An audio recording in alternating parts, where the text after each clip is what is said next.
I'll record the conversation, so I'll let people hear what we shared on this conversation. Is that okay for you? You mean this one now? Now, yes. Oh, I'm sorry. I'm about getting to the office. Maybe when I get there, I'll have enough time that we'll talk. Oh, I thought you mean right now. We should have a conversation. That is why I was. No. I'm actually going to the office. So maybe when I get there, I'll call you. Then we'll talk. That will be too late. I will be gone. I will be gone. We can schedule another day. It's not a problem. No, you can see I'm very late. I'm very late for the office. And I picked your call. I thought it was going to be something brief. No, okay. Because our conversation wouldn't take a minute or two. No, we can have. It's going to take you see, you can give me a brief understanding from the Islam that you can. When I say, okay, give me the reason why I should accept Islam, a short brief of a story, right? You can make it short for me. You can summarize it for me right now, right? Well, I don't know how much summary I can do. But okay, no problem. No problem. Imam Adubofo is my main man. Do you know that? Oh, I see. He's actually a brother. Yeah, I know. I follow him on Ampa TV. I follow him. Ampa TV. Yeah. I have already had conversations with him more than 3 times, I think. Oh, okay. Yeah, okay. Long discussions, long conversation. Yeah. Well, I think for us, I belong to the Ahmadiyya Muslim Jama'ah, and then a lot of times our understanding is quite in conflict with a lot of people's beliefs. There are certain things the Christians, the Muslims who are not Ahmadis might agree with the Christians, particularly with the Ascension, which we disagree. But when it comes to Islam, I would choose Islam over Christianity, there are several reasons why I would do that. One of the reasons is that we Muslims, let me see, when I say we, I'm talking from the point that Ahmadiyya, my view, Ahmadiyya point of view, we believe that every religion has a root from God. It's a matter of time that the people tend to corrupt them. So we believe. Do you literally mean every religion? Yes.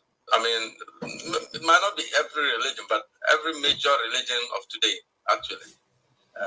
Talking of the major religions, they all have their root from God. Because naturally, man was born to know God. Whether you have ever had a prophet or not, you were born to know God. That's why Muslims, our belief is that a child is born a Muslim. So as he grows, then the societal influence or the family influence turn him into something else. So even our belief is that even the Krishna, the Hindus and all of that, they all have their root from God.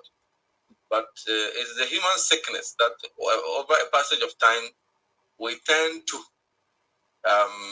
corrupt the teachings that were brought to them. And a lot of times, sometimes even take the prophets as God. Just like you might have heard Muslims, say a lot of times that Jesus is our prophet, but some Christians see him as their God. The same way it happened in other faiths, you understand? So we see that God chose prophets one after another, gave them messages. But after the demise of one, then the people get to corrupt the message, and that necessitates the sending of another prophet, and then that prophet also comes. But they always come with these prophets, actually, they come with messages that conforms with the level of civilization of the people at that time. So you could see that, but the basic of their message is the same: believe in God and believe in the prophet. But there are quite a lot of messages they will give, which is within the level of civilization of the people.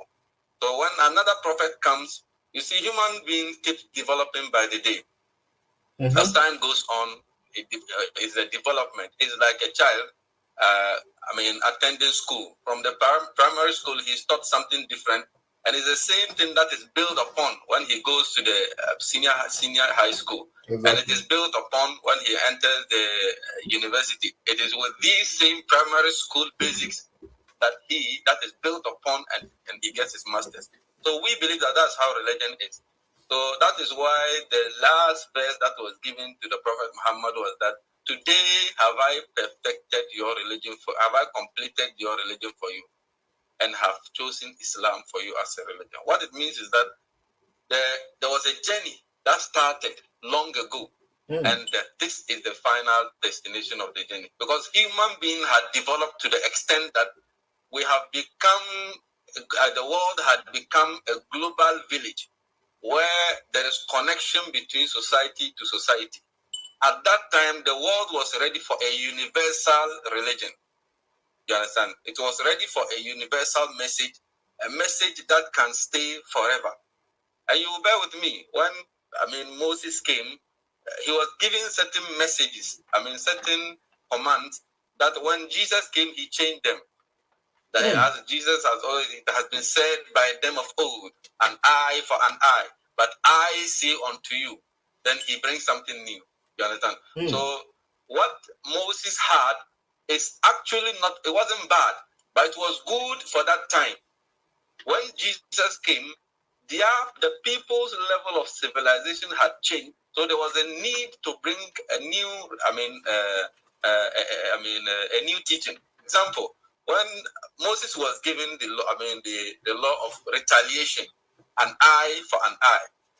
This was because they had no time for any lengthy litigation. These were people who were moving from place to place, oasis to oasis. They don't have time to always sit and so there was no time. So if somebody does something to you, just do it to him, and then you move on. So this made the people of Israel sort of cruel.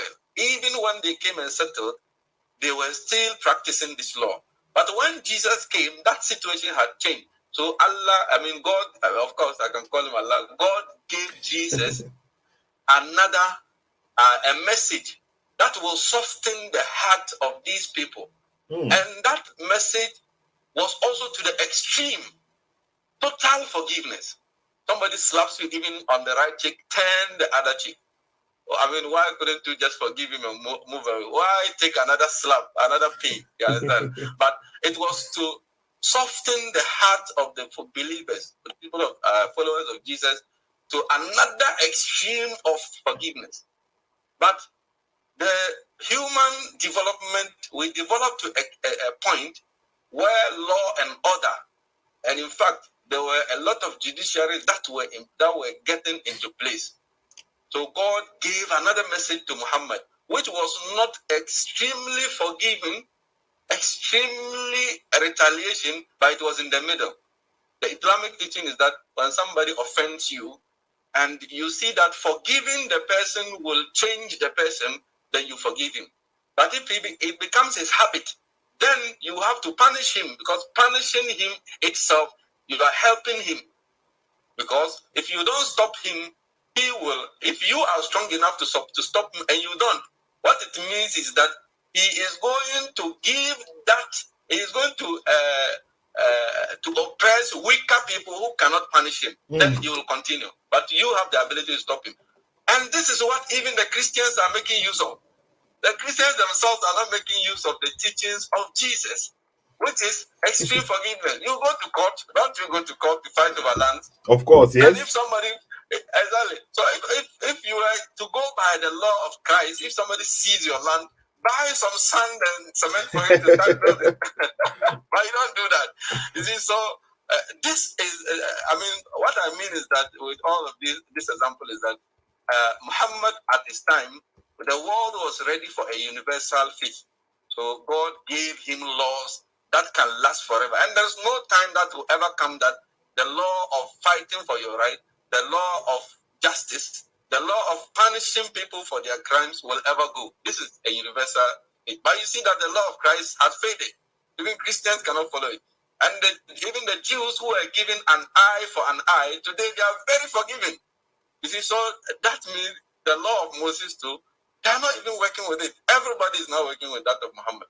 So we believe that Jesus was a true prophet. I mean, with you, I know you know very well that Muslims believe in Jesus and in fact all the biblical prophets. Just that we see them as prophets, just like Muhammad. But it happened that prophets were sent to even some communities, some communities. Some were sent for just a special assignment. I mean, but Muhammad was sent to the entirety of the world because his message can fit into the world. I agree. Sometimes I know people like you have read a lot of things which, in fact, will let you see Islam as a dirty faith. And I agree with you on some of them.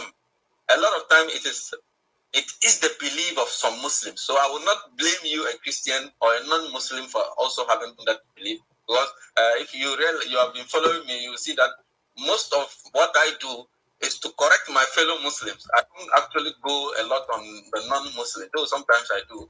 But a lot of my debates has been with the Muslims because I am much concerned with my fellow Muslims getting to understand Islam better. Because I know that if Islam is understood better and presented well, and then the Muslims get to appreciate it themselves, the right Islam, then no non-Muslim will ever see Islam as a religion that is not worth accepting.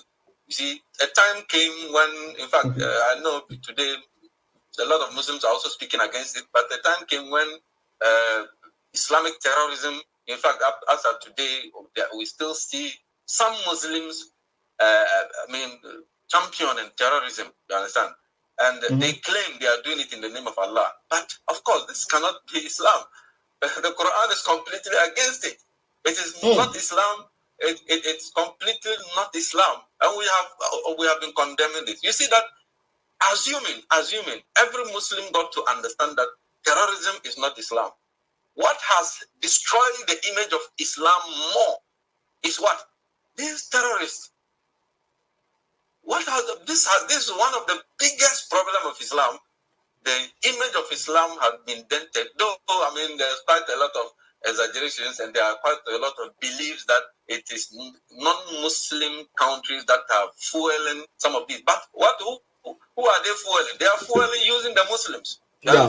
Okay, so Zack. You still a lot. I mean, when I'm done, I'll send you a video in the UK Parliament when a lady was emphatically mentioned in the US Parliament, when she was emphatically mentioning that, I mean, ISIS was founded by the US.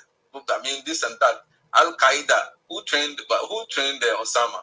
He was trained and made by the US. Oh, okay. Zack, I have allowed you to express yourself, right? You said a lot, even about Christianity, and I think your understanding about what the Bible says is not intact. Let me say it like this, right? It is like you don't understand when Jesus is saying, like, if someone slaps you on the cheek, turn the other cheek. You are taking this as literally, right? You are taking it as literally, but there is an understanding to it. There is a meaning for these verses, right? I don't know if you know this verse. Now, let me also flow a little bit, at least, okay? Okay. No problem. Because you are saying, like, at the time of Moses, the prophet, he was given like the law that was given to them was like eye for an eye, right? It was at their time, and then Jesus came, and then Jesus also came with an extremely, like, being too much kind, right? Something like this. Being too kind, like turn the other cheek and stuff like this. And then Prophet Muhammad came with the middle standard, like he came in the middle, right? No, Jesus came with a perfect message. There is a verse in the Bible, right? Luke chapter 22, verse number 36. Jesus is telling the people, if they don't have sword, they should sell their things and buy a sword for protection. So Jesus didn't come and say, if somebody slap you, turn around, just like that. There is an understanding and a meaning to. When I got this, I'm not trying to interrupt. Sorry. When I got this, the Christians said there's another explanation to it. They don't agree that he was talking of sword for fighting, even though I believe that it's sword for fighting. But they try to give explanations to it. No. There is a there is a sword that you have self-protection. The Bible doesn't teach us to be like, if the enemy is coming to us, right? We should sit down and say we love you, and then the enemy kills us. The Bible doesn't teach this. What the Bible teaches is like the enemy attacks you, you defend yourself, and then you have taken over the enemy. Now you can show the enemy love, right? That is what the Bible is teaching. Because you have in power now, he is no more over you. You can show that enemy love and not like the sort of revenge. That's what the Bible. I'm hearing something different from you. Yeah, that's exactly. Okay, so I agree to that perfectly. So that's what Jesus is teaching us. Jesus is not teaching us to like take revenge. Somebody comes and harm you, it is painful, and then now you are like, if there is a verse in the Bible, like if somebody enters into your house, right, and then you kill the person in the night, if you don't see the person and you kill the person, you have the right to kill the person. But the Bible is not teaching us like we as Christians, we should sit down and then people will come and like rape our children and then we say we love you. No, we have to defend ourselves. We are allowed to defend ourselves. But after we have defended, if there is no more danger, and then we know that these people, they are in our captivity right now, right? We don't have to like maltreat them. We can put them in prison. We can put them aside because we know that they are dangerous, but we don't have to mistreat them or maltreat them because they are our enemies. That's what the Bible is saying, right? But you said a lot of things that I wanted to elaborate. Let's say it like this, right? Like the prophet, you still have not explained that someone slaps you on the cheek, you turn the other cheek. What did he mean by that? Because that seemed like an extreme kindness. That is what I'm saying. As I said. The understanding to that verse, right? I have to read the verse again, but if I remember clearly, for the understanding that I've got from that verse is what I've just told you, right? If somebody slaps you on the cheek, give the other cheek. It is like, it is a saying. If I can't say it right now, because I don't want to give you the false understanding. I've forgotten how it was interpreted to me, right? Yeah, but it is not. It sounds like he mentioned the earlier ruling, which was from the prophet, of course, Moses, that it has been said by them of old that, and I think that's Matthew chapter 5. Coming by them of old that an eye for an eye. That is a spirit of unforgiveness, retaliation. Then he said, "I say unto you." So he's going to tell them what to do now. And he mentions another extreme forgiveness. You understand? And I gave you the reason why God gave them an eye for an eye. Because that time there was no time for any mansotrivia, lengthy litigation. There was no time. But they had come to settle at a time where, solve their issues amicably. They can have enough time to solve issues amicably. But they were still applying that law because no new law had come to them. So you see, this is where the Islamic belief comes in. When a time comes and there is the need to change the earlier law, which doesn't fit into today's level of civilization, then another prophet is sent. And that prophet was Jesus, who also came and gave them a different law because he needed to give them another extreme so that it can work for them. Then they also lived in that another extreme, and you could see that, in fact, the followers of Christ never raised any army. They suffered a lot of persecutions. I read a book, The Profile of the Apostles, where a lot of the apostles of Christ were, they were brutally murdered. Some were even fried. And a lot of brutality was meted onto them, but not even once. By who brutally murdered them? Zack, who murdered them and fried them? Who did that? These are the enemies. Those who who attempted to murder Christ, the enemies of Christianity at that time. You see, who were the enemies? In the book, didn't it mention the enemies? No, definitely these were the Romans. The Romans who were against Christ. And the Romans, the people of, just the same people who attempted to murder Christ. Now, okay, Zack, wait, hold on, because I was speaking. I want to finish. Okay, the whole point about turn the other cheek, right? It is about evil, right? Every time you want to, that was what it's about retaliation. Jesus is teaching that, to my understanding, the teaching is about not being just as evil as the other one evil is being evil is. You don't pay evil with evil, right? Then it will continue forever. The good is more stronger. Says the exact same thing that return. I mean, evil, retaliate. I mean, pay back evil with good. Exactly. You realize that the person who has been an enemy to you will become a friend. This is exactly what the Quran. And that is the understanding that it is being taught about this parables. Or this. You are borrowing Islamic teachings to explain. No. Islam came 600 years later. That is what I'm saying. Islam came, but that's what I wanted to finish my statement, because you said a lot. Okay, I want to address some of the. Just allow you to. Yeah, some of the things that you said, right? And then you said, you see, whenever the prophet came, they always came with one message and one God, right? And then that's what you believe. Allah, according to you, Allah sent Jesus Christ with the message. But how do you know Jesus's message? It is from the Bible, right? What the message Jesus brought. It's supposed to be there before the Quran came. Yes, it was in the Bible. Though the Quran has also narrated some to us from God. No, the Quran never. Historical records that we read from the Bible and other sources. Okay, so according to the historical record, which is the Bible, the God that Jesus brought is totally different from what Prophet Muhammad brought. Do you agree to that? No, I disagree completely. Okay, so for example, right? When we check Matthew chapter 5, right? Matthew chapter 5, verse number 19. Let me see. Matthew chapter 5, verse number 19. Maybe you can open it from your side. Let me see my Bible.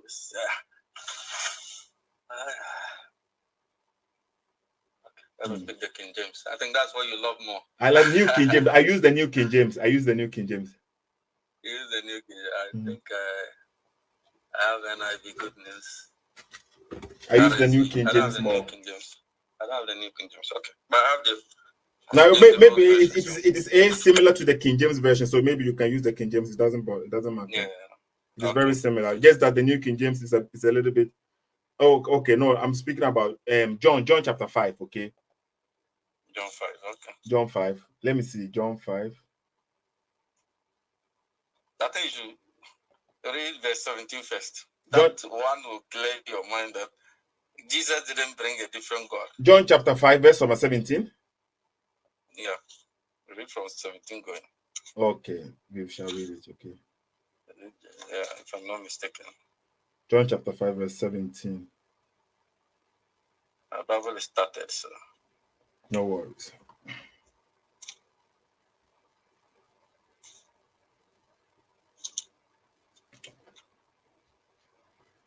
So the main point here is John chapter 5, verse number 17 is what you are saying. I wanted to read verse number 19, but it's okay. We can read from 16 going, and then see. It says, for this reason, verse number 16, John chapter 5, verse number 16 right now. Okay, for this reason, the Jews persecuted Jesus and sought to kill him. Okay, so for what reason? We have to maybe read verse number 15, but let's continue. And sought to kill him because he had done these things on the Sabbath. Okay, but Jesus answered them, my Father has been working until now, and I have been working. So when Jesus said, look at the statement Jesus said. He said, my Father has been working until now, and I have been working. Is that a statement of a Muslim? Okay, you go on. Okay, let's continue. Verse number 18. Therefore, the Jews sought all the more to kill him, because he not only broke the Sabbath, but also said that God was his Father. Look at this. Making himself equal with God. So the Jews that was his Father. Yeah, Jesus, according to you, he came with the same message like all the prophets, right? That's what you said, and even Prophet Muhammad. And now Jesus. Now you heard what he said. Who said? He said God was his father. God was his father. Now, when you define God, you include Jesus in God. But he is separating God. No, he said the Father, entity. See. Look at what Jesus said, right? According to, he said, my Father. He didn't say, he said, my Father, right? So he's saying my Father. And then he is saying my Father is working. My Father has been working until now. And I have been working. Therefore, the Jews sought all the more to kill him because he not only broke the Sabbath, even though the Bible says already, Jesus said this, he is the Lord of the Sabbath. In the Bible, he is the Lord of the Sabbath. But he also said God was his father, making himself equal with God. Then Jesus answered and said to them. Now, these words, you see, one thing you should know, I'd hope that you had this Bible called the Red Letter Bible. Okay. What Jesus says is actually what is always taken to be given precedence. Okay. But the idea the enemies have about Jesus can be wrong. Okay. So you see that those words that says that he's made himself equal to God are not the words of Jesus. They are the words of the enemies. No. And they are wrong. Jesus never made himself equal to God. See, the point here is hold on. You see now, Jesus is speaking to an audience, right? And the audience, they're the Jews. They know God. They know who God is. For them, they know who the Father is. Because in the Old Testament, God is the Father in the Old Testament.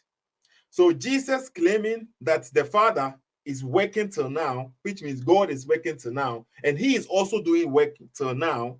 He is claiming to be God because the Jewish people, they know what it is like when somebody as a Muslim, right? When you say La ilaha illallah, right? You say you can always begin, there is no God, and the Muslim will know what you are trying to say. There is no God but Allah, right? So if you make a statement based on the knowledge that people have, they will know what you are saying.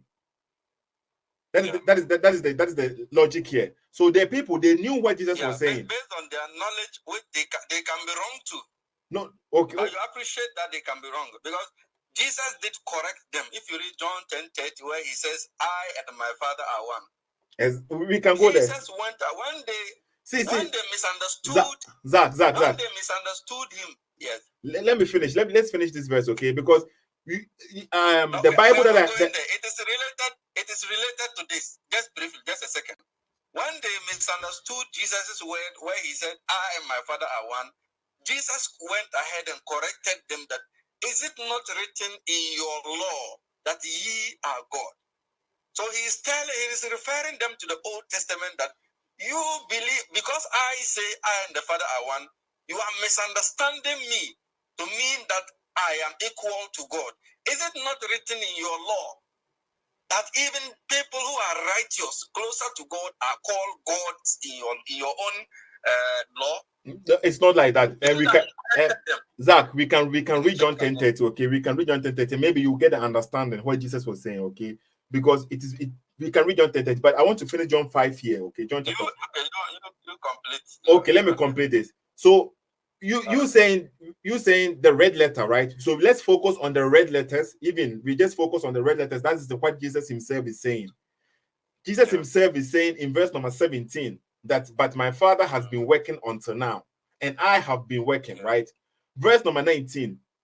I'm reading verse number 19 now. Then Jesus answered and said to them, "Most assuredly, I say to you, the Son," listen carefully, "the Son can do nothing himself." Who is the Son according to this statement? Jesus. The Son can do nothing himself, but what he sees the Father do. Whatever he does, the Son also does in like manner. So this statement right here, Jesus is himself, he is the one saying this. He's saying, whatever the Father does, he himself is also doing it. Is it a statement of a prophet? Of most? Yes, it's a statement of a prophet. What did he say before saying that? Can you go back here, please? Can you go back? It's like you are skipping Just read where you started before coming here. Okay, let me go back. Some 2-3 lines. Let's go up. It says, I myself, the Son himself, can do nothing. Yeah, I just said it. Before it says that what the Father does is what he does. What it means is that the Son himself has no power. He is not God. He cannot do anything. But what the miracles God does through him. No, that's not what he said. Listen carefully, Zack. It is. That's what it means. No, you have the Bible. No. Zack. That's what Peter said in Acts chapter 2. Zack, calm down, please. You have the Bible in front of you. You have the Bible. You have open New King James Version, right? Listen carefully. Yes. Jesus, you are saying he is a prophet. I'm just trying to let you know that the message Jesus brought is not the same as the white prophet Muhammad brought. And Jesus is saying he himself can do nothing himself. But whatever the Father, the one that we have already come to conclude is God, right? Whatever God is doing. Wait. Can you explain there? He himself can do nothing. Don't skip. No, I'm explaining to you because why can't he himself do nothing? Because he does whatever the Father does. Whatever the Father does. No, if he does what the Father does, like you are trying to explain, then he himself can do something. What it means is that he himself can do nothing except what the Father does through him. No, it doesn't. No, does it say that though? That's what it means. No. Forget what it does. Look at the English statement. The interpretation you are giving is wrong. No. That is why Jesus is saying he and the Father is one, because it's not like he is operating different from what the Father is operating. He himself. Yes, that's what every prophet does. No prophet. Can you give me one prophet? No prophet. Zack. No prophet does what he wants. No, he Zack. God asks him to do. Can you give me one statement of any prophet who said, I do nothing on my own, but what I see the Father does? Look at this. He's saying what he sees the Father. That means the Father, what he sees the Father doing, whatever the Father is doing, he himself can do it too. Which prophet said this statement? No prophet. The prophets, they were sent. The prophets were sent by God, and they were given miracles by God, and God did things through them. But this statement here, Zack, I want you to let me finish because Jesus explains himself. We are now reading the red letter Bible right now, and this is Jesus' own words. Let me finish reading it, okay? Maybe you understand. I say to you, verse number 19. I say to you, the Son can do. What you are reading is exactly. Hold on. John chapter 5, verse number 19 right now. Okay.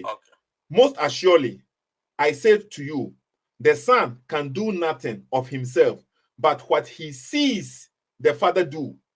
For whatever he does, the Son also does in like manner. For the Father loves the Son and shows him all things that he himself does. You see now, so whatever the Father does, the Son does it too. And then he explained this in verse number 20. I think 25. Let me see. Look, for the verse number 25. Or let me read verse number 22. Okay. You can read it for yourself. It is you can read it for yourself. Look, verse number 21. It says, hold on. 21. Verse number 21. For as the Father raised up the dead, yes, and quickened them, yes, even so the Son quickened whom he wills. Exactly. So what does that mean?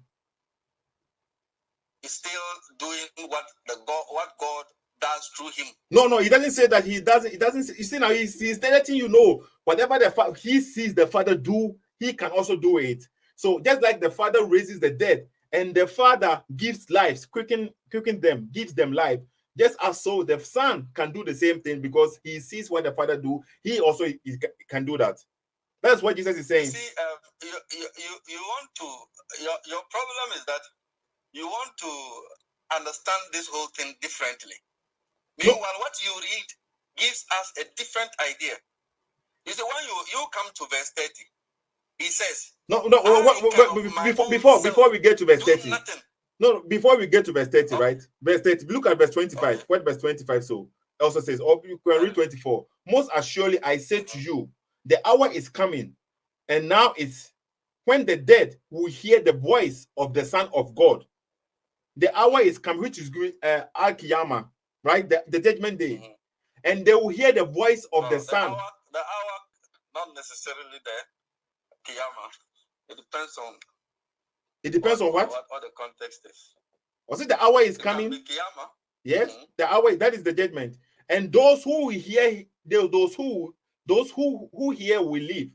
For as the Father has life in himself, so has granted the Son to have life in himself, and has given him authority to execute judgment, also because he is the Son of Man. Sethoo, you see, the problem is you don't read the Bible holistically. You remember the woman who was following Jesus, that he should grant him. He should grant him. I'm trying to recollect the verse, but I know you should know. You grant him heaven, and he said he should grant her a seat beside him in heaven. Jesus said, to sit by my left or right is not mine to give. That's what Jesus told the woman. It is not mine to give.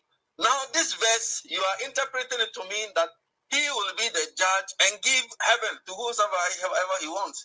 So, do you now see the contradiction? No, there's no contradiction. There's no contradiction. Clear contradiction. The woman was asking for that. No, okay. First of all, Zack, you haven't given me the verse that you are talking about, so I cannot. I don't know the verse that you are talking about. You're not familiar with it. You be on it. I'll get it for you. Okay. So when we read the main reason why I am coming to this verse is because now we have a feedback again. Yeah, sorry. I think I kept it on loud so that I can browse for the. If it's not very offensive, come on. Yeah, but the point that I want, the reason why I came to this verse is I wanted you to see that Jesus is saying God is his Father, right? God is his Father. He's saying that my Father, and that is against Islamic teaching. The Quran emphatically forbids you to call Allah the Father. Allah said he is not the Father to anyone.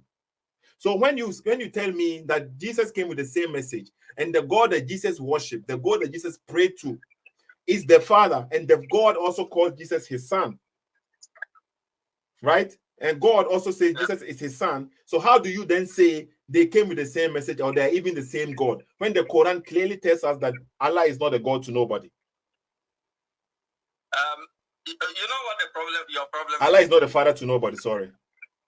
Oh, wait. Your problem is that you are not defining God. You are rather giving us names that people used to call him. No. Okay. You are giving us, and you cannot. When we say God, God is the creator of heaven and earth. The Quran confirms that it is Allah who sent Moses, Jesus, Abraham, and co. And Jesus also came and confirmed that Prophet Moses, Abraham, and co. were also sent by God. This is what you should stand on. No, Jesus. Conclude that it is rather the same God Muhammad is introducing. No, Jesus said the previous prophet didn't call him God.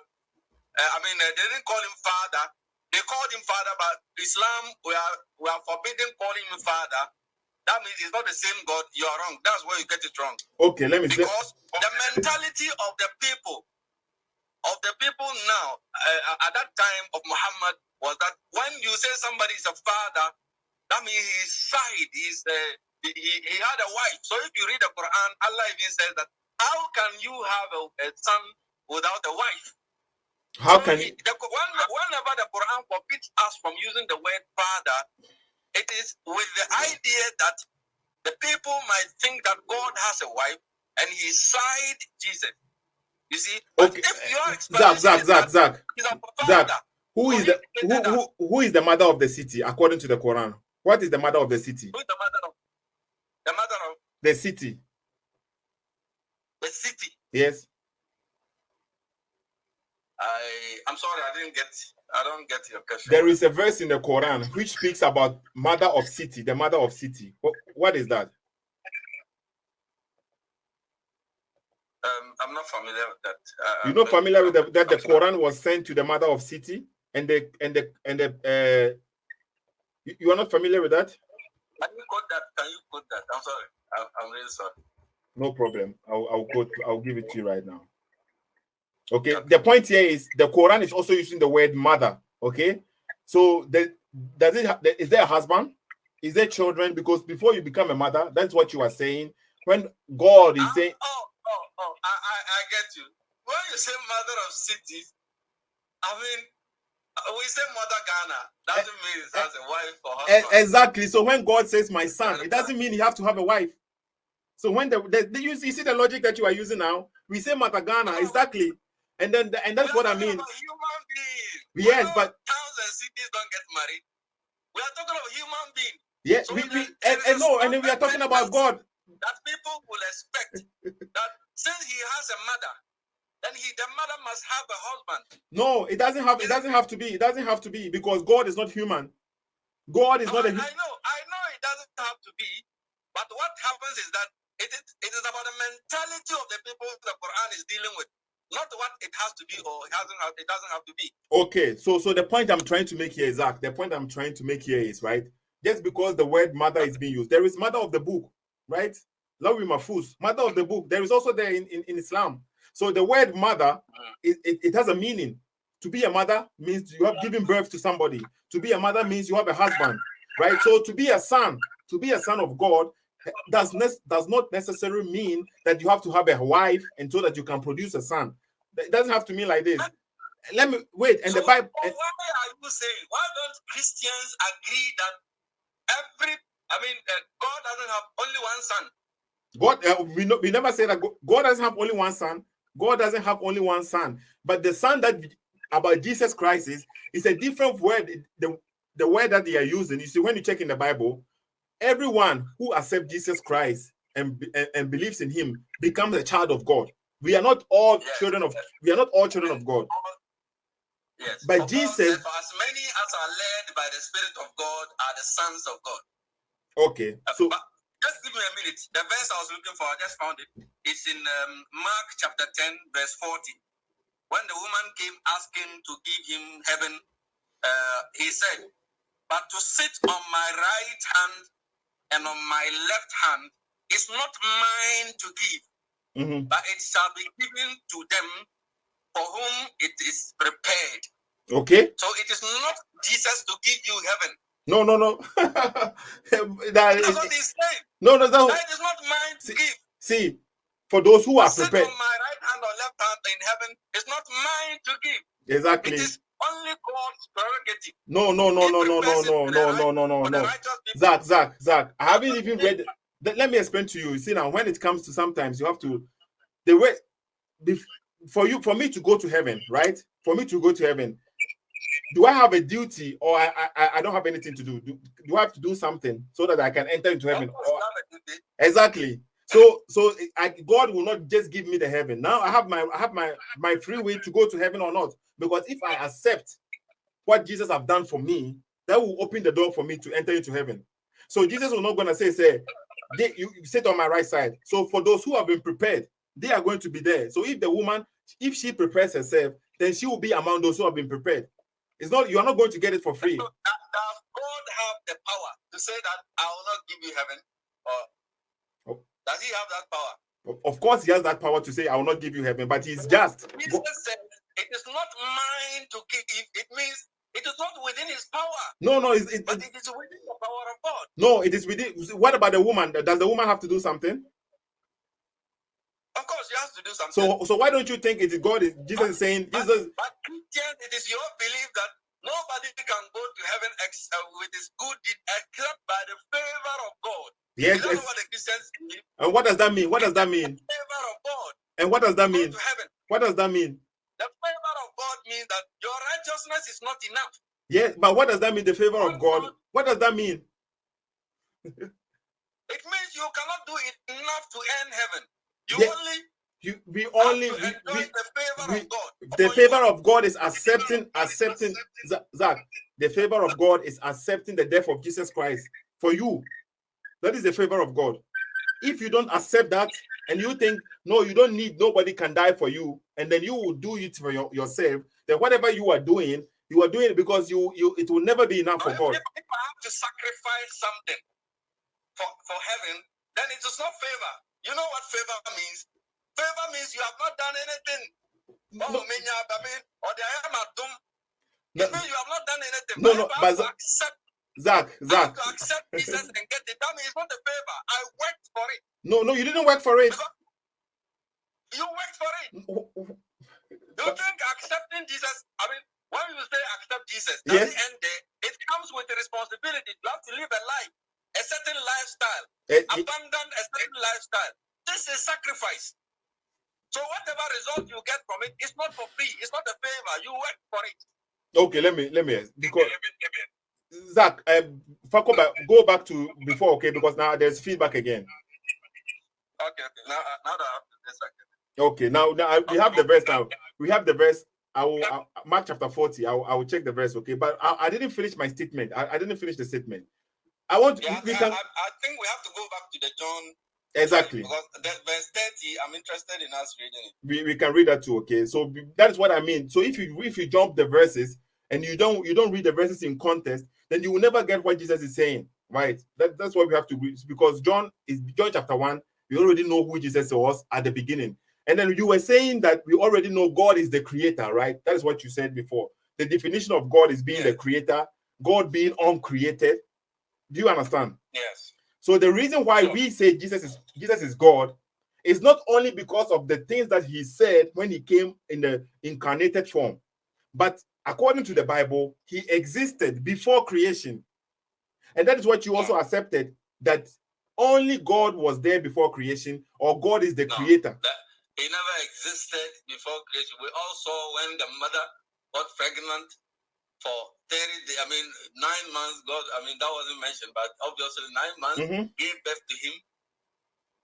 Okay. Just like myself, what happened to me? No. Okay, I understand that. And so according to your understanding, that is when Jesus came to existence. That is what you think? That's how you think about it? That's how we all came to existence.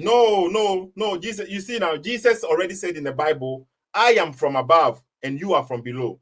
So where Jesus comes from is not from the below here. He is from above. It is Jesus himself who said this, right?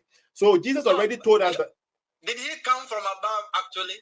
Yes, because he already. Like in physical terms. No. Physical terms, we saw him descending. No, listen carefully. What he means, you see that these words are some of the words you should explain. To mean that when he says he came from above, what it means is that he was sent by God. No. Sent by God means he was chosen by God. Not that we didn't see him fall from heaven. He was given birth to. He was given birth. Okay, before. Exactly. No. Zack. Yes, sir. Jesus said himself. Okay. Can you do you know that? Are you from above?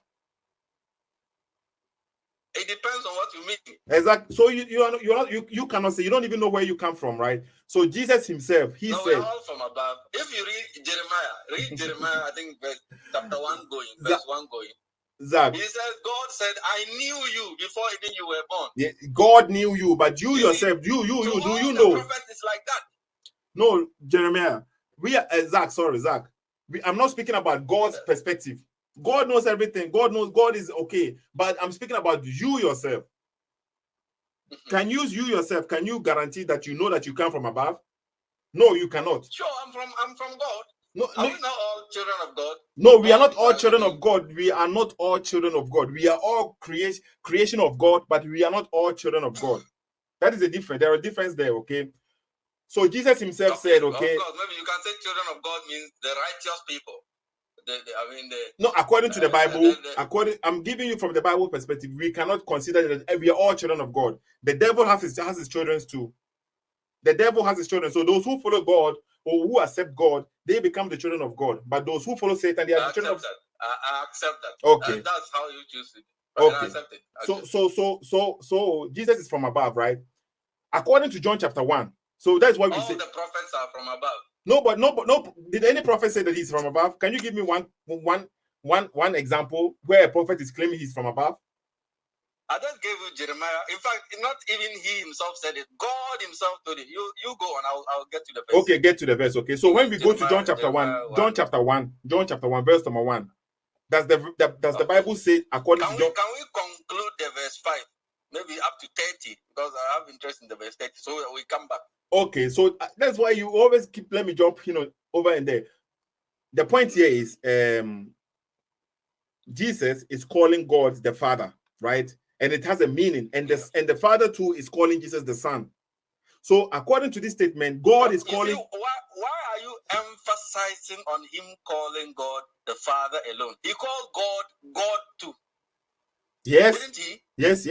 So why are you only emphasizing on him calling him Father? Because Zack, if let's say you are Zack, right, from Ghana.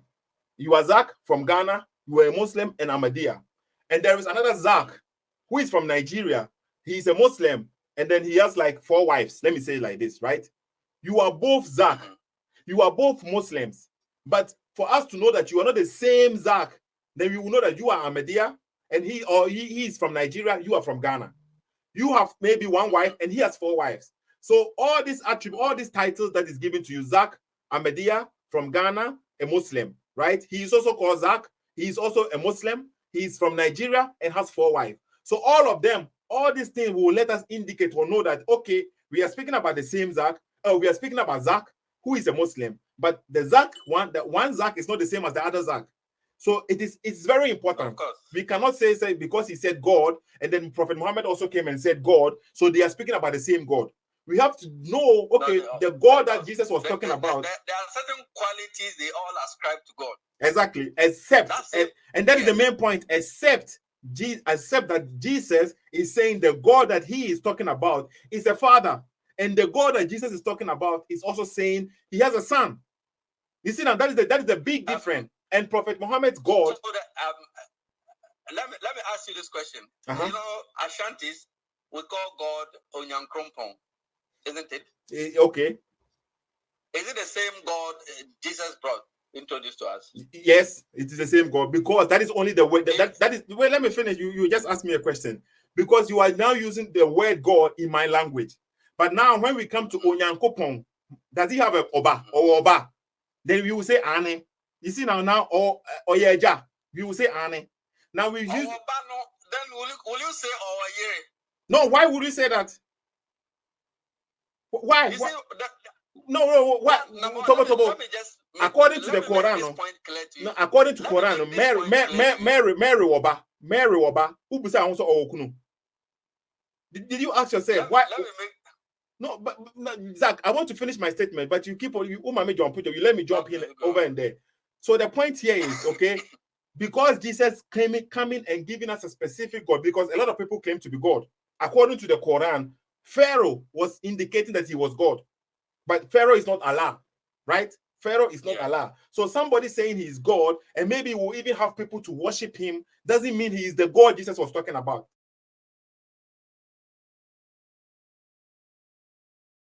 Easy. Somebody else can come today. It's not easy. Huh? It's not easy to do what Muhammad did. Okay, for me, it is. For a liar. So it is easy because it is easy. If it's easy, you try it. Try it and see if it works. No, because if I have to try it and do according to my understanding, the way Prophet Muhammad did it, he did it with violence, with force came in. No, he didn't do it with violence. That's your understanding. We'll come there. You yourself said that when Christians are attacked, you are allowed to defend yourself. So why are you now calling the defense of Muhammad violence? Don't worry. No, because the Zack, you make me jump from one point to point. Okay, but we'll come to that. We can come to that. That's the whole topic on this one. We can go that, and the Quran backs me up. Do you accept hadith, right?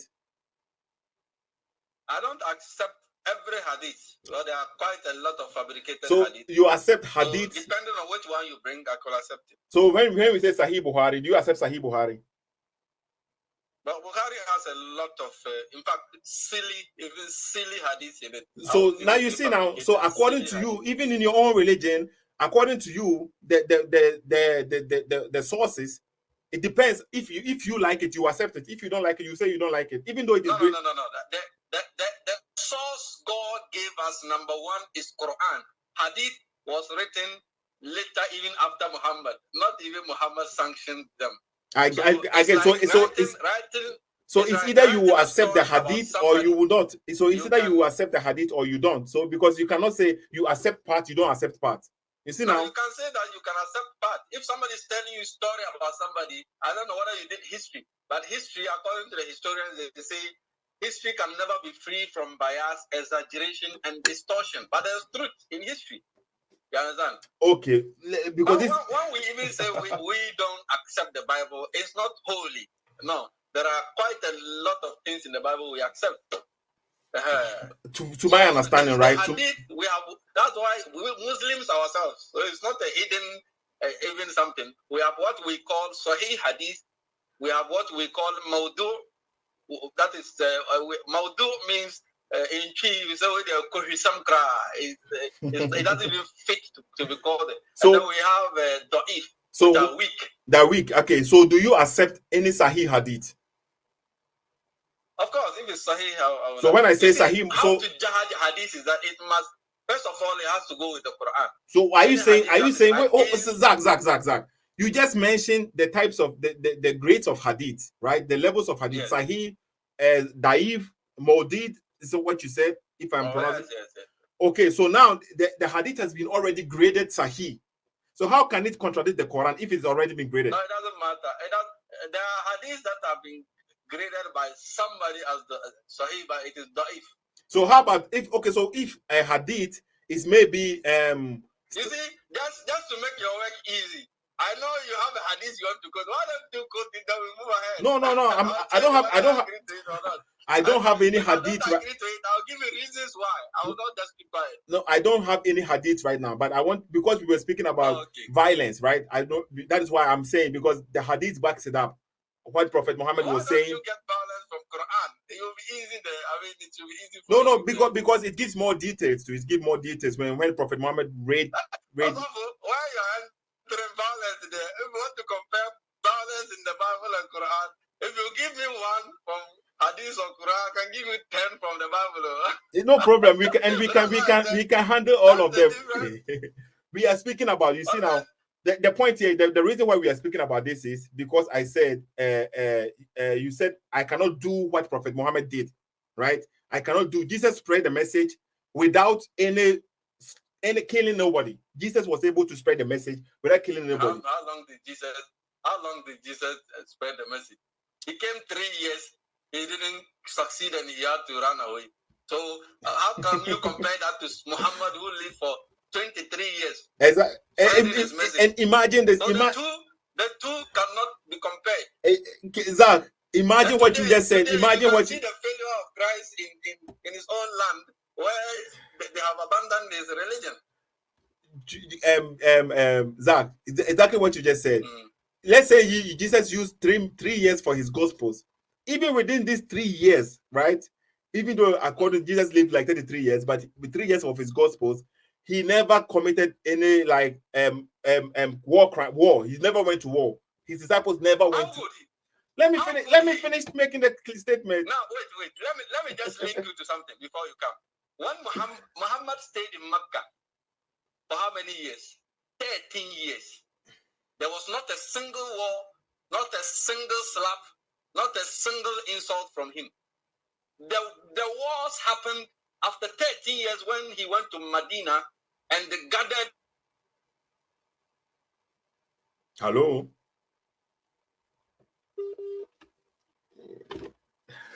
I can't even finish the statement. They were very weak. Hello? I want to make a point here before you come.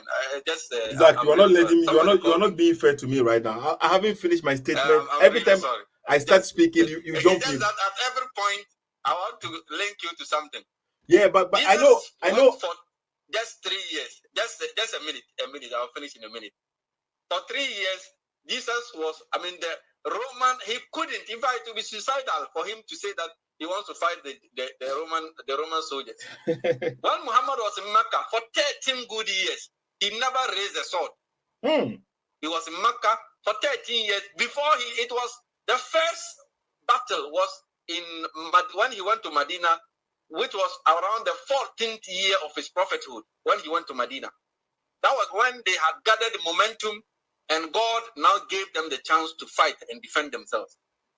So Jesus was living under the Romans. In fact, it would be suicidal You know how Jesus' disciples were? The people who were running away. Peter said he doesn't know him. This is one of his most trusted disciples. But Peter ran away and left him. Judas was the one who sold him out. But Muhammad had faithful followers. That was why he could fight.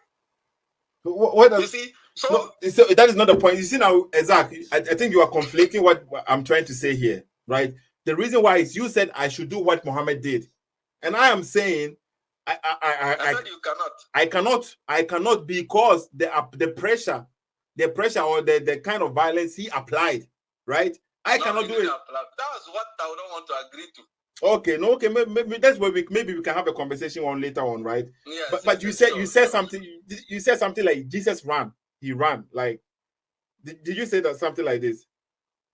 Yes, he fled. He fled. And so it's normal to fly. When to run away. Didn't Muhammad run away from Mecca to Medina? Okay. But Moses ran away from Pharaoh.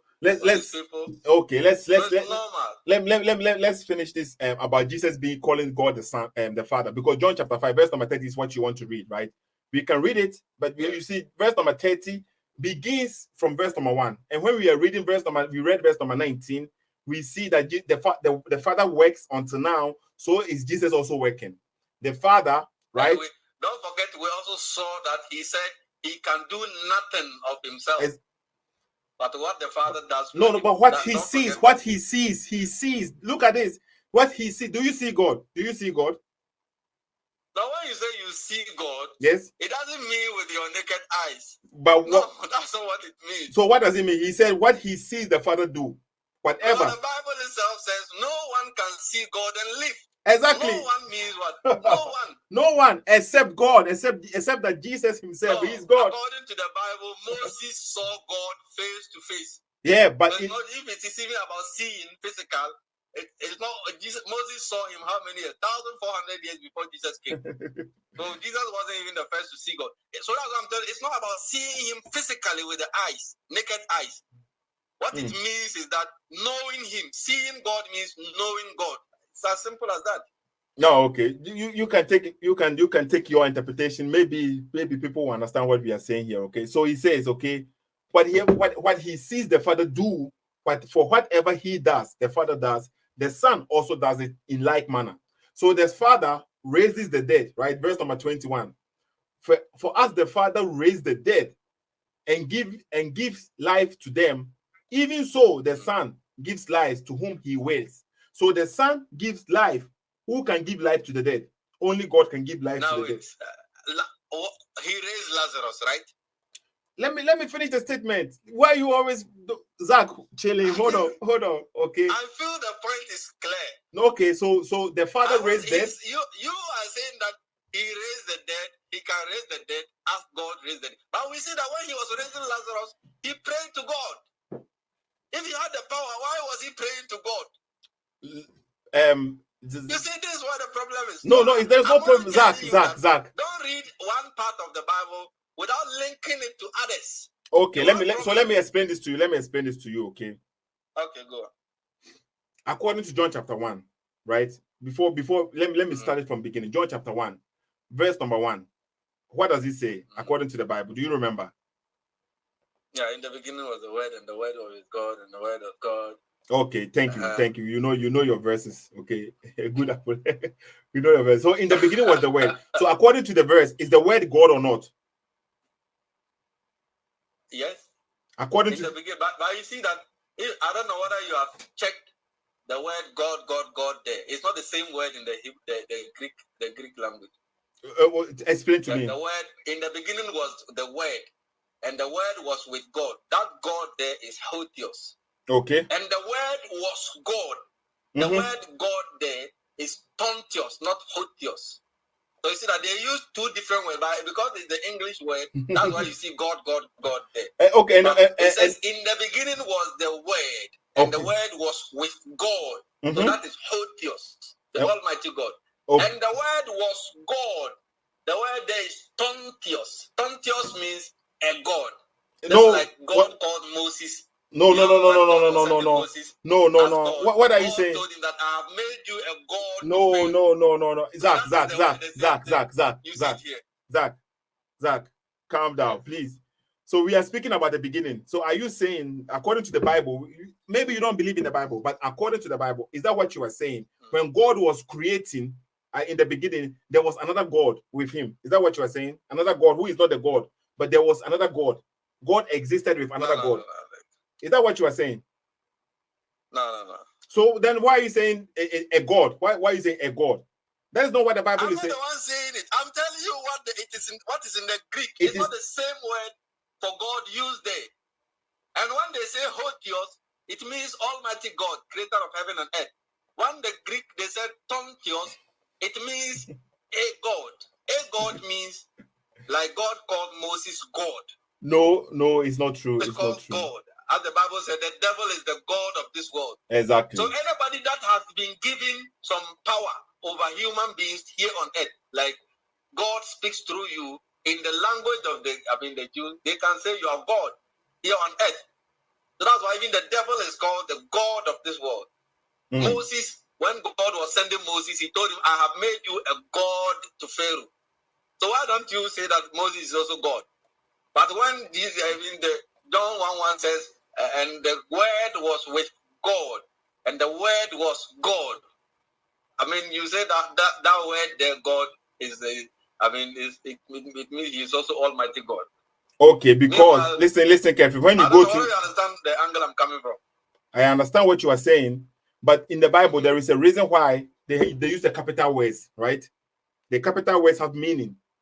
So whenever when they in the English, yes, the Greek and Hebrew don't have capital or small. Exactly, because they have words. They have the words. They have the words for it. The words that they can use for it, right? But in the English, that's what I said. Hotios and Tontios, and they have different meanings. What do you mean they have different meanings?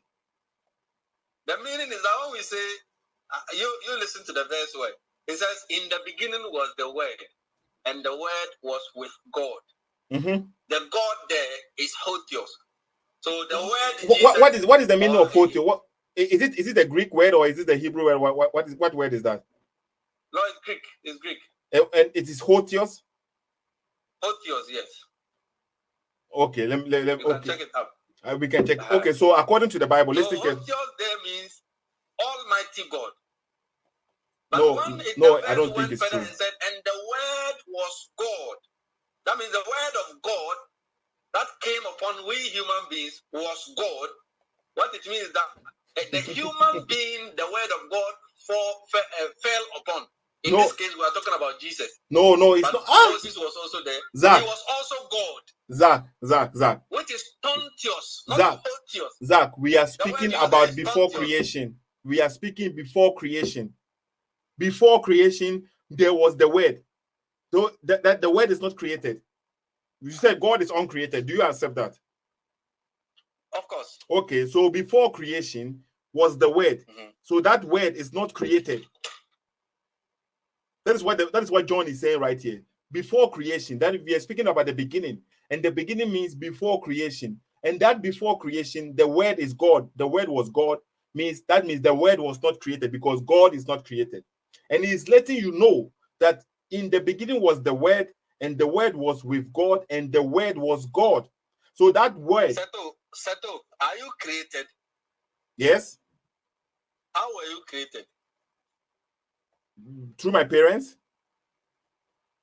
That means your mother conceived you. Yes. So was that not the same thing that happened to Jesus? No. When you say Jesus wasn't created, what do you mean? I listen carefully, because we are speaking now. Look at John 1:1. John 1:1 is telling you something about a word which was there before the beginning. That is what focus on that word for the moment. Do you know that John 1:1 is even borrowed? No, that's not what I'm asking you. Like you borrowing Sarkodie's words. You see now you are deviating. You are deviating. Listen carefully. This was borrowed from a Greek philosopher called Philo. He wrote this formula. Zack. The beginning was the Word, and the Word was God. Then they borrowed. John copied it into his gospel. So it's not as if John saw some revelation. Zack. He just copied. He saw this sentence beautifully, and he copied. Zack. Okay. Just say whatever you want to say to suit your agenda. It's okay. Just like you the other day. I'm not the one saying it. Okay, hold on. Zack, whether it is borrowed or not borrowed, okay, according to the Bible, it's what a borrowed sentence. John, Zack, listen to my statement carefully. Whether it's borrowed or not borrowed, according to John chapter 1, verse number 1, is the word God or not? According to John 1:1. The word is tontios, and it means a God. A God. You know what a God means? No. I told you. Are you aware that God called Moses God in the Old Testament? Listen, Kev, why are you always jumping from one place to another place? You don't focus on one thing. No, I want you to know that the same. Because according to the Greek, John is even the one talking that Jesus is God. Not Jesus himself never said he's God. But we have a quotation in the Old Testament where God himself said that you, Moses, I have made you a God to Pharaoh. Okay. So you see that one carries more weight. It carries more weight than what John even copied from Philo, the Greek philosopher Philo in his book. I don't know whether you understand what I'm saying. No, I don't. I don't understand what you're saying. Okay. So I know you understand perfectly. No, I don't. You're a very intelligent man. I know you understand. So what do you say the word is? The word, the God in the beginning was the word. Okay. Because you were saying a word. Hotios. In the beginning was the word, and the word was with God. Was with God. With God is the Almighty God. And the word was God. That means here we are talking about different. The word itself. The word was God means over there it is not hotios they use. They use the word tontios. It's because when you are reading the English, they have made everything. It's not true. It's not true. Look at this. According to I'm checking at the word for word understanding, right? It says theos. Theos is there. The concordance is a Strong's 23:16. The word theos, the word was God, it says theos. And the word was with God, it also says theos. Theon. It says theon. Right? Different words.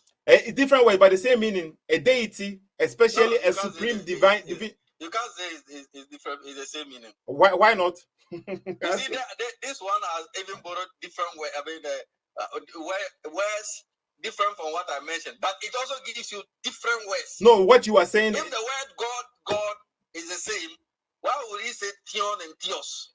Because I don't know. I can't say, but according to the word, okay, the meaning is there. The explanation is there, right? No meaning. For meanings, forget about meanings. Why will they have different words for God? It tells you one is the usage they use for prophets. No.